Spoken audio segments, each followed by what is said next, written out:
News 18 Urdu, हमारी पहुंच आपकी ताकत। बहरहाल पहली खबर मिर्ज़ापुर से। सोनभद्र के मुतासरीन से प्रियंका गांधी मिर्ज़ापुर में आखिरकार मुलाकात कर ही ली। सोनभद्र जाने से काबिल गौर बात यह है कि सोनभद्र जाने से प्रियंका गांधी को अभी भी रोका गया। चिनार गेस्ट हाउस में पहले 17 लोगों में से सिर्फ 2 लोगों को मुलाकात का मौका यहां दिया गया है। आपको बता दें, इस दौरान प्रियंका गांधी मुतासरीन से मिलकर जज्बाती हो गई और उनकी आंखों से आंसू निकल आए। और काबिल गौर बात यह है कि प्रियंका गांधी को सोनभद्र नहीं जाने दिया जा रहा है। सोनभद्र के मुतासरीन खुद प्रियंका गांधी से मिलने मिर्ज़ापुर के चिनार गेस्ट हाउस पहुंचे। इब्तिदा में 17 लोगों में से सिर्फ 2 लोगों को ही प्रियंका गांधी से मिलने दिया गया। प्रियंका गांधी ने इंतजामिया को शदीद तनकीद का निशाना बनाते हुए कहा कि यह खुली हुई बदनज़मी है। जो लोग मुझसे मिलने आ रहे हैं उन्हें भी मुझसे मिलने नहीं दिया जा रहा है। ये एक गैर जमहूरी अमल है और मौजूदा हुकूमत ताकत का गलत इस्तेमाल कर रही है। इसी बीच कांग्रेस कारकुनान ने पुलिस की गुंडागर्दी और पुलिस मुर्दाबाद का नारा बुलंद किया। बाद में इंतजामिया ने 7 लोगों को प्रियंका से मिलने की इजाज़त दी। इनमें 2 बच्चियां भी थीं जिनके बाप को कत्ल कर दिया गया था। और वहीं कांग्रेस लीडर प्रियंका गांधी को सोनभद्र नहीं दिया जा रहा है, तो सोनभद्र के मुतासरीन खुद प्रियंका गांधी से मिलने मिर्ज़ापुर के चिनार गेस्ट हाउस पहुंचे। इस मामले पर दिल्ली में कांग्रेस पार्टी की प्रेस कॉन्फ्रेंस हुई। मीडिया से बात करते हुए रणदीप सुरजेवाला ने बीजेपी को तनकीद का निशाना बनाया। उन्होंने कहा कि सोनभद्र मामले में मुलविस मुलजिमों को बीजेपी सरकार बचा रही है। उन्होंने मजीद क्या कहा, आइए सुनते हैं।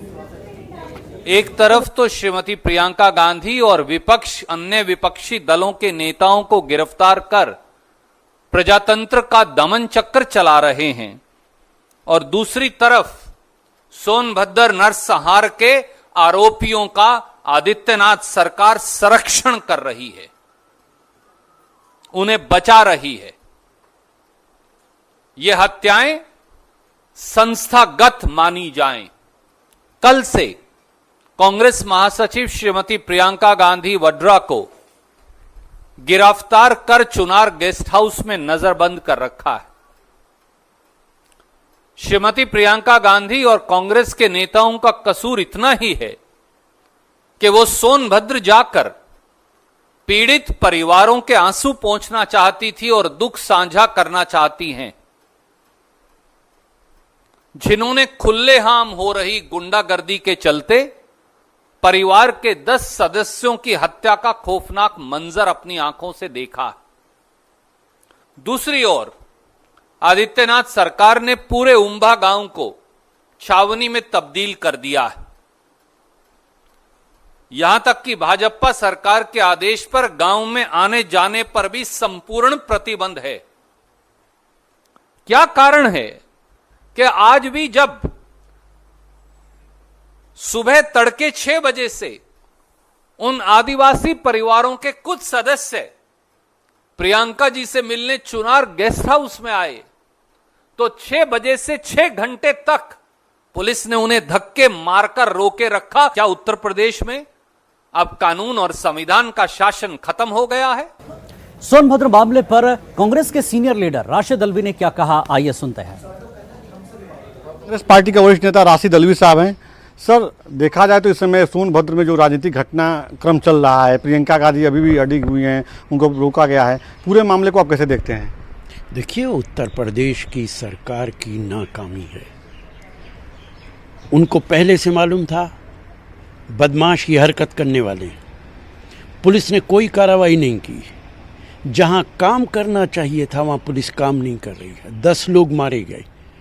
प्रियंका गांधी अगर उनसे मिलना चाहती हैं, सरकार को क्या आपत्ति है? सरकार ने क्यों रोकने की कोशिश की है? सरकार क्या छुपाना चाहती है? लोकतंत्र के अंदर अगर गरीब लोगों के, जिनको दुख हो रहा है, तकलीफ हो रही है, जिन्होंने अपने प्यारों को खो दिया है, उनके आंसू कौन पोंछेगा? उत्तर प्रदेश की सरकार, बीजेपी की सरकार नाकाम सरकार है। जो कुछ हो रहा है वो लोकतंत्र को कमज़ोर करेगा। संविधान को ताक पर रख दिया है। ये भी नहीं बता रहे प्रियंका गांधी को कि किस कानून के मुताबिक उन्हें रोका जा रहा है।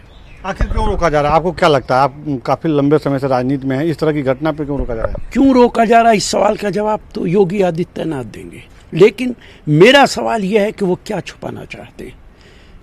प्रियंका गांधी वहां पहुंचेंगी, गांव के लोग अपनी परेशानी बताएंगे, वो बताएंगे कि उत्तर प्रदेश की नाकामी क्या है, वो बताएंगे कि उन्होंने पुलिस को अप्रोच किया, पुलिस ने कुछ नहीं किया, पूरी दुनिया देखेगी, इसलिए वो रोकना चाहते हैं। सर देखा जाए तो आजम खान साहब ने कहा है कि 1947 में जो है देश जितने भी देश में इस समय उस पर और किसी पे बहुत बहुत धन्यवाद सर आपको। कैमरा पर्सन अपू पाठक के साथ राजीव तिवारी, न्यूज़ 18 दिल्ली।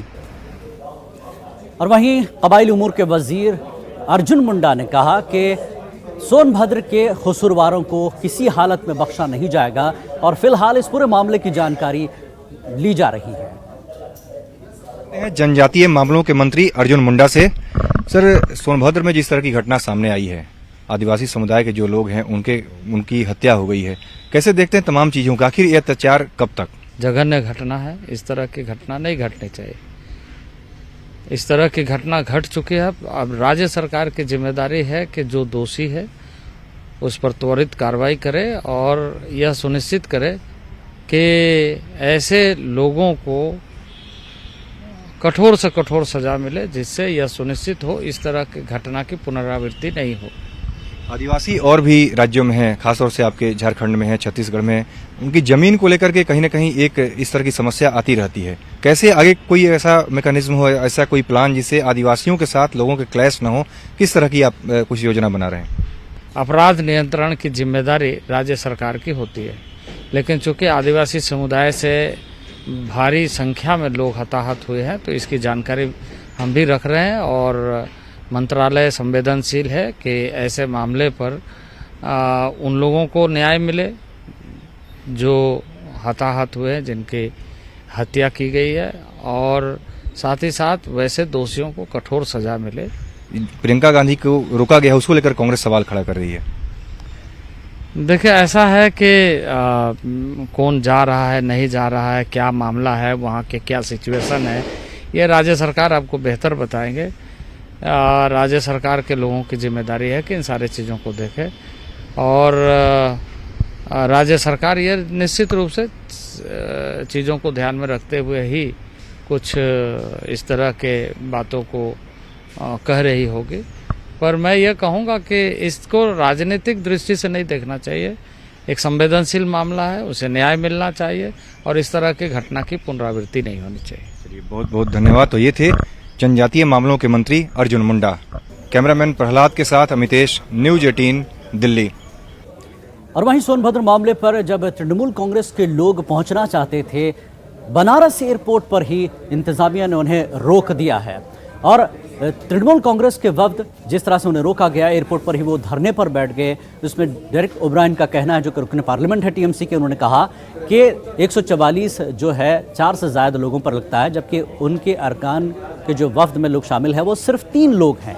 तो 3 लोग पहुंचे टीएमसी के, जो बनारस एयरपोर्ट पर सोनभद्र जाना चाहते थे, लेकिन उन्हें वहीं रोक दिया गया और टीएमसी के वफ्द के अरकान बनारस एयरपोर्ट पर ही धरने पर बैठ गए हैं।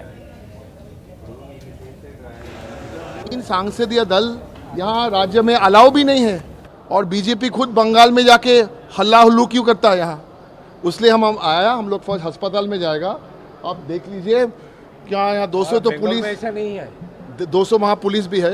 अस्पताल के बाद हम लोग 3 सांसद सोनभद्रा में जाएगा। वहाँ जो परिवार है उनको आत्मविश्वास देना चाहिए, हम लोग देने मांगता, कॉन्फिडेंस देने मांगता, और ये हम पार्लियामेंट में भी उठाएंगे। और करगिल दिवस के मौके पर वज़ीर दिफा राजनाथ सिंह जम्मू कश्मीर के दौरे पर हैं और इसमें द्रास करगिल वार मेमोरियल पर शहीदों को राजनाथ सिंह ने खराज अक़ीदत पेश किया और लामचुन व्यू पॉइंट पर भी राजनाथ सिंह गए हैं। करगिल दिवस का ये मौका है जहां वज़ीर दिफा राजनाथ सिंह पहुंचे हैं।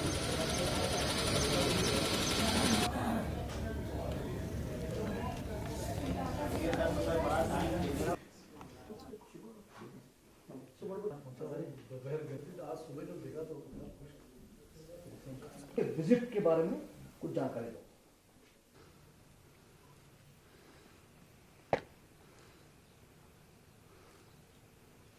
वज़ीर दिफा राजनाथ सिंह करगिल दिवस के मौके पर आज जम्मू कश्मीर के दौरे पर हैं। राजनाथ सिंह ने द्रास में करगिल वार मेमोरियल पर शहीदों को खराज अक़ीदत पेश किया। राजनाथ सिंह लामोचन व्यू पॉइंट के लिए रवाना हुए। इसके बाद वो श्रीनगर के लिए रवाना होंगे। राजनाथ सिंह जम्मू खित्ते के ज़िला कठुआ और ज़िला सांबा में 2 पुलों का इफ्तिताह करेंगे।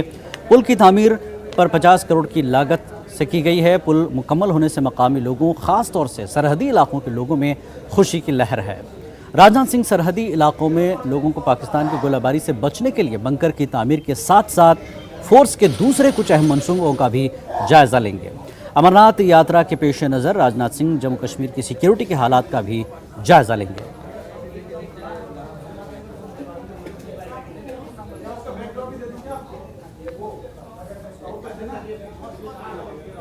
अक़लियतों की फलाह बहबूद के लिए अक़लियती फलाह बहबूद का इदारा काम करता है, लेकिन इस बार जिस तरह से बजट में अक़लियतों के लिए जो बजट दिया गया उसमें काफ़ी कटौती की गई है। इसकी वजह से अक़लियतों के जो प्रोग्राम हैं वो बुरी हालत में पहुँचे, खस्ता हाल है। इस पर पार्लियामेंट में भी काफ़ी आवाज़ उठाई गई थी और दीगर वजारतें भी अक़लियतों की फलाह बहबूद के लिए काम करें। इसके लिए जून 2006 में यूपीए हुकूमत ने वज़ीर आज़म 15 नुकाती प्रोग्राम शुरू किया था। आज हम आपको इस प्रोग्राम के कागजी और ज़मीनी हक़ाइक़ से रूबरू कराने जा रहे हैं। तो देखिए, अब ये प्रोग्राम अपनी आखिरी सांसें गिन रहा है। पेश है रिपोर्ट।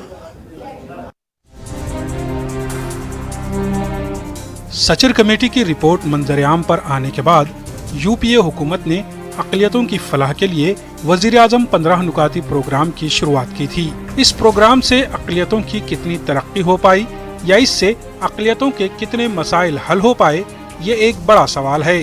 लेकिन जून 2006 में शुरू हुआ ये प्रोग्राम अब अपनी आखिरी सांसें गिन रहा है।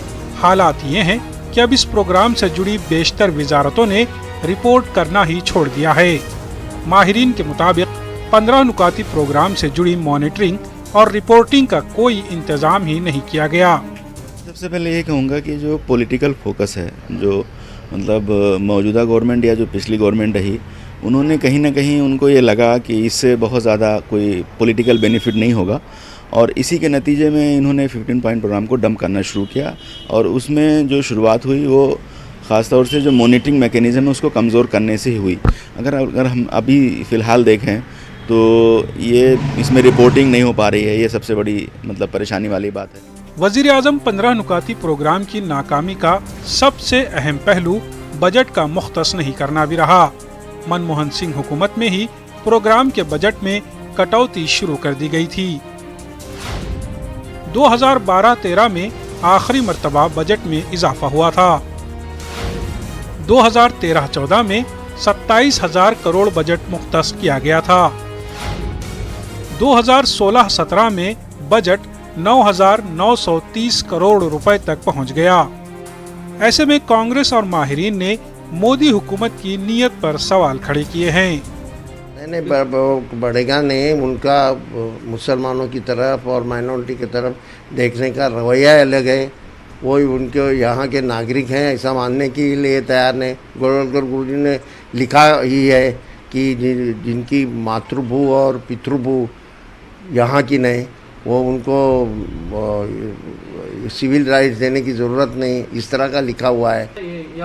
न सरकार का जो दृष्टिकोण है ना, उनकी आइडियोलॉजी है, वो आइडियोलॉजी का भाग है, ये ध्यान में रखिए। ये खाली मुसलमानों के लिए या माइनॉरिटी के लिए फंड्स कम किए ऐसा नहीं, सोशल सेक्शन के सारे फंड्स उन्होंने कम कर दिए हैं। दलित और आदिवासियों के भी फंड कम कर दिए हैं, ये ध्यान में रखिए। वो उनको सोशल सेक्टर मानने के लिए तैयार नहीं।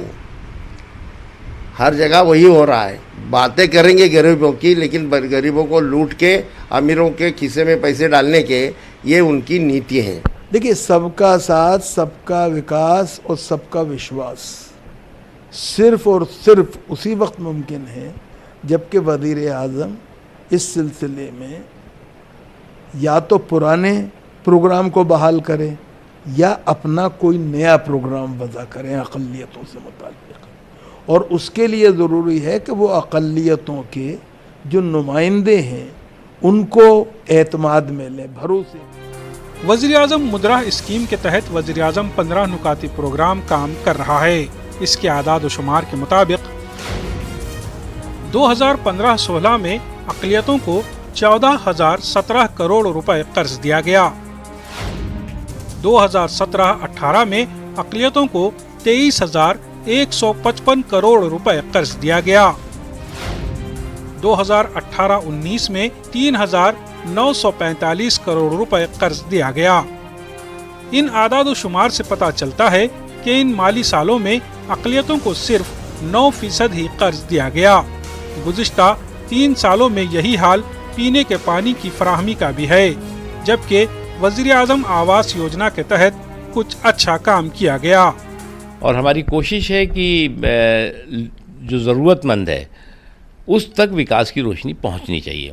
मुद्रा योजना है या प्रधानमंत्री सड़क योजना है या जो बिजली पहुंचाई जा रही है या आयुष्मान योजना, ये जितनी भी योजनाएं गरीबों और ज़रूरतमंदों के लिए है उसका फ़ायदा सबको हो रहा है। और निश्चित तौर से आर्थिक रूप से, सामाजिक रूप से पिछड़ेपन को अगर देखें तो अल्पसंख्यकों में काफ़ी बड़ी तादाद में है, उसका फ़ायदा उनको बहुत बड़े पैमाने पर हुआ है। रिपोर्टिंग में काफ़ी कमी आई है 15 पॉइंट प्रोग्राम को लेकर, उसको कैसे मजबूत करेंगे आप?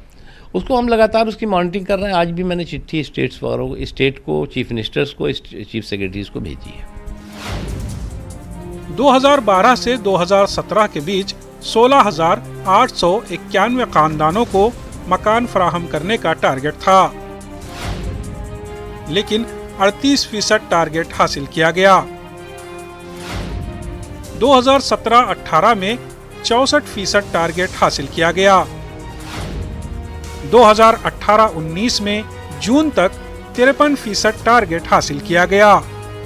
वज़ीर आज़म के 15 नुकाती प्रोग्राम में वैसे तो सब कुछ कड़वा है, लेकिन सबसे कड़वा सच ये है कि सर्व शिक्षा अभियान जैसे स्कीम में ये कहकर रिपोर्टिंग बंद कर दी गई कि टारगेट फिक्स नहीं था। ऐसे में सबसे बड़ा सवाल यही है कि ये 15 नुकाती प्रोग्राम कहाँ है, किस जगह नाफिज हो रहा है और आगे इसका क्या मुस्तकबिल होगा। कैमरामैन रमेश के साथ खुरम शहजाद, न्यूज़ 18 दिल्ली। और इस वक्त सोनभद्र मामले पर घमासान हो रहा है और बड़ी खबर इस वक्त ये आ रही है कि कांग्रेस लीडर राजीव शुक्ला, आरपीएन सिंह और जितेंद्र प्रसाद को हिरासत में लिया गया है। बड़ी खबर सोनभद्र पर घमासान। कांग्रेस लीडर राजीव शुक्ला, आरपीएन सिंह और जितेंद्र प्रसाद को हिरासत में लिया गया। कांग्रेस लीडरान प्रियंका गांधी से मिलने चुनार जा रहे थे। बड़ी खबर इस वक्त की, सोनभद्र पर घमासान शुरू हो चुका है, सुर्खियां बटोर रही है सोनभद्र मामले की ये खबर। कांग्रेस लीडर राजीव शुक्ला, आरपीएन सिंह और जितेंद्र प्रसाद को हिरासत में लिया गया है। कांग्रेस लीडरान प्रियंका गांधी से मिलने जा रहे थे।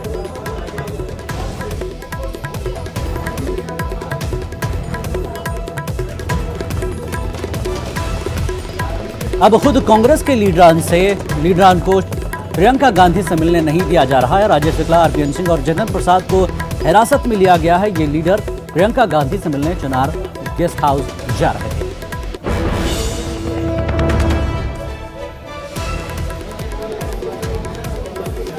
एक बार फिर आपको बता दें नाज़रीन, सोनभद्र पर घमासान बढ़ता जा रहा है। खुद कांग्रेस के लीडरान को प्रियंका गांधी से मिलने नहीं दिया जा रहा है।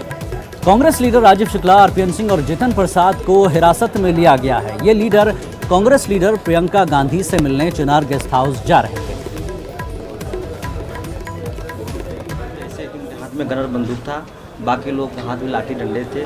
तो विवादित जमीन को न जोत करके जो मेरा जमीन है उसको जा करके जोतने लगे थे। हम लोग, हमारे गांव के महिलाएं और हम लोग मौके से वहाँ पहुँचे।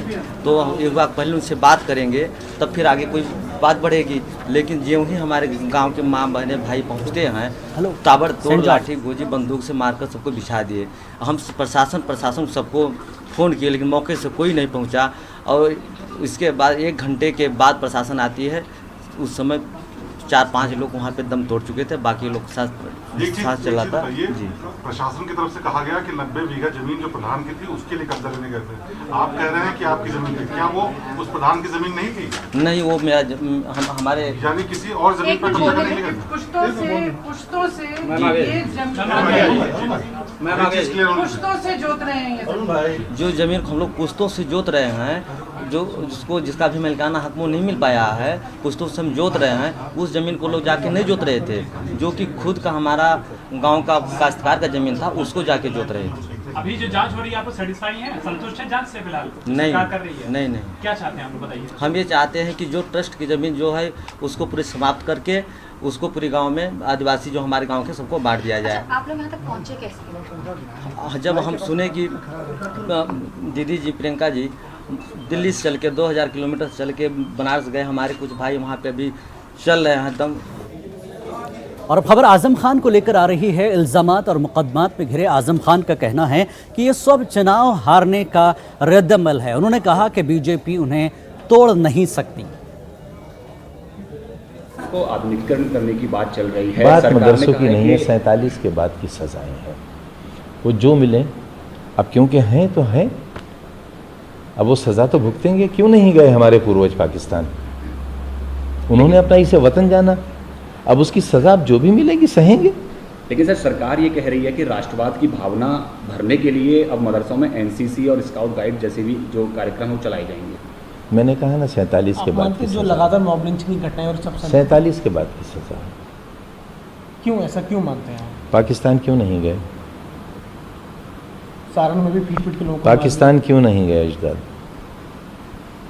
ये तो मौलाना आज़ाद से पूछिए, पंडित जवाहरलाल नेहरू से पूछिए, सरदार पटेल से पूछिए। इन लोगों ने मुसलमानों से वायदा किया था।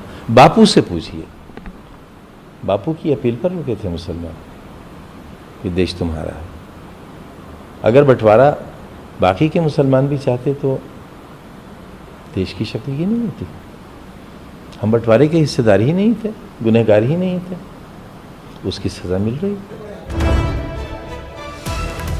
और आईएमए धोखा मामले पर बड़ी खबर इस वक्त कर्नाटक से आ रही है। आईएमए धोखा मामला अहम मुल्जिम मंसूर खान को अदालत में पेश किया गया है। आईएमए धोखा मामले में अहम मुल्जिम मंसूर खान को अदालत में पेश किया गया। बेंगलुरु के सिटी सिविल और सेशन कोर्ट में मंसूर को किया गया पेश। ईडी एहलकारों ने मंसूर खान को अदालत में पेश किया है। अदालत में एसआईटी और तेलंगाना पुलिस भी मौजूद है। बड़ी खबर, आईएमए धोखा मामले पर अहम मुल्जिम मंसूर खान को अदालत में पेश किया गया है। बेंगलुरु के सिटी सिविल और सेशन कोर्ट में मंसूर को पेश किया गया। ईडी एहलकारों ने मंसूर को अदालत में पेश किया। अदालत में एसआईटी और तेलंगाना पुलिस भी मौजूद है।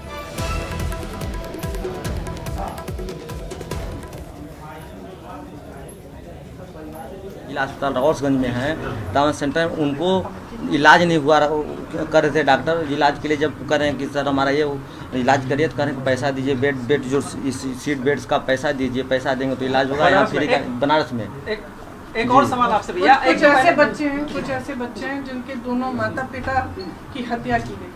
एक कुछ ऐसे परिवार हैं जहाँ पे बच्चा भी अस्पताल में है, माता भी अस्पताल में है, उनका एक और भाई भी अस्पताल में। एक तो पहले आपसे पूछना था कि आप किस गांव के हैं, एक नाम क्या आपका, किस गांव के, और क्या ये सही है कि आप लोगों ने 3 दिन पहले प्रशासन को जाके मुलाकात की थी, उनसे कहा था कि इस तरह घटना घट सकती है, उसके बावजूद कोई व्यवस्था नहीं हुई? क्या ये बात सही? और आप लोग गए थे क्या मिलने प्रशासन से? प्रशासन से मिलने हम नहीं गए थे। प्रशासन खुद उनके दबाव में आकर हमको गिरफ्तार करने की कोशिश ये था कि जो हम लोग पैरवी करते हैं उसका कि इन लोगों को गिरफ्तार कर दें, इसके बाद बाकी लोग वहाँ पहुँचते हैं तो हम अपना ज़मीन कब्जा कर लेंगे। तो प्रशासन जब हमको फ़ोन कर रहा था, प्रशासन से हमने कहा, हमें और एक लोग और गाँव में हैं, कैलाश मौके से आए भी हैं, कहा कि ऐसा है कि रामराज कैलाश तुम दोनों लोग आ जाइए थाने पे और जो ज़मीन का विवाद चल रहा है उसका समाधान हो जाएगा। तो हमने कहा सर ये बताइए, ये न्यायालय में मैटर चल रहा है, न्यायालय से क्या कोई आपको आदेश है कि आप थाने में आ जाएंगे तो ज़मीन का विवाद निपट जाएगा? अभी न्यायालय में तो विचाराधीन है। जो आप पूछ रहे हैं कि अगर प्रशासन को इतला की गई थी तो 1.5 महीने से ये प्रशासन को एक्चुअली पूछ रहे हैं कि कह रहे हैं कि इस जमीन पे ये समस्या है। आप कह रहे थे ना कि 1.5 महीने से कह रहे थे ना, अब 1.5 महीने से आप प्रशासन को कोशिश कर रहे थे कि उनको बताने की कि यहाँ पे कुछ ऐसा मतलब मामला है। एक बड़ा सवाल ये भी उठता है कि क्या वाकई फिर ऐसा लग रहा है कि क्या प्रशासन की सहमति से, साजिश से हो रहा था ऐसा? आप क्या कहना चाह रहे हैं? जी, ये पूरे सहमति पूरा हमारे गाँव जानता है कि पूरे जिला प्रशासन आल टू आल जितने अधिकारी हैं सब उनके दबाव में, सारी बात सारे लोग जानते थे कुब्भा में ये होने वाला है। जिस दिन घटना घटी है उस दिन सुबह में 7 बजे 7-8 बजे के लगभग में थाने से फ़ोन आता है हमारे मोबाइल पे कि रामराज और फलाने 2 लोग आ जाइए थाने पे और आप लोगों से बात करने हैं, बड़े साहब याद कर रहे हैं। हमने कहा सर आज हमें सुनने में आ रहा है कि अगल बगल से वो लोग कब्जा करने के आ रहे हैं। तो कह रहा है कि नहीं, पर अभी जब तक हम लोग नहीं कहेंगे तब तक वहाँ कोई नहीं जाएगा। प्रियंका गांधी सोनभद्र के मुतासरीन से मिलने के बाद मीडिया से बात कर रही थी और जिस तरह से उन्होंने इशारतन कहा कि यह पूरी साजिश है, इसका पता पहले से प्रशासन को, इंतजामिया को था, लेकिन कोई सुध नहीं ली गई इस पूरे मामले की। तो चलिए आगे रुख करते हैं मुंबई की खबर का। मुंबई के सेंट जॉर्ज अस्पताल में बुर्खापोश खवातीन को साथ ज़्यादती की जा रही है। उन्हें बुर्खा उतारने के लिए अस्पताल में कहा जा रहा है।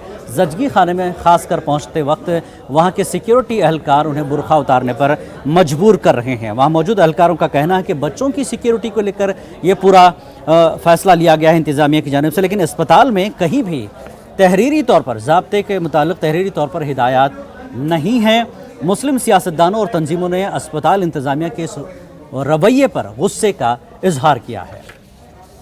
वार्ड नंबर 136 की मुंबई की महिला प्रेसिडेंट हूँ। कंटिन्यू यहाँ से बहुत सारी शिकायतें आ रही थी और कुछ हमारे एक दो पेशेंट भी एडमिट किए, तो मैंने सोचा विजिट करके देखते हैं एक्चुअली प्रॉब्लम क्या है। तो आज जब मैं वहाँ पर गई तो मैंने देखा कि डायरेक्टली वो लोग बोलते हैं कि बुर्खा उतार के अंदर जाएंगे।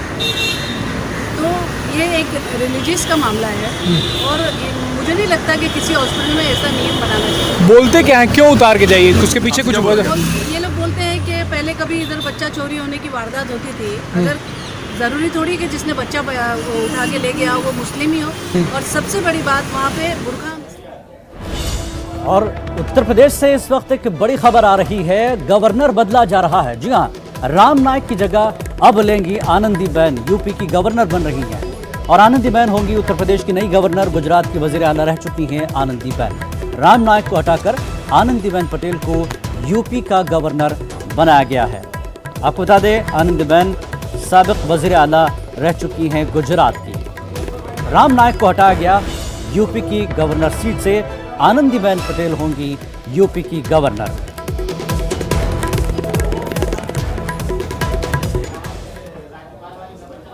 न्यूज़ रूम लाइव में फिलहाल इतना ही। अगले बुलेटिन में आपसे फिर होगी मुलाकात। आदाब।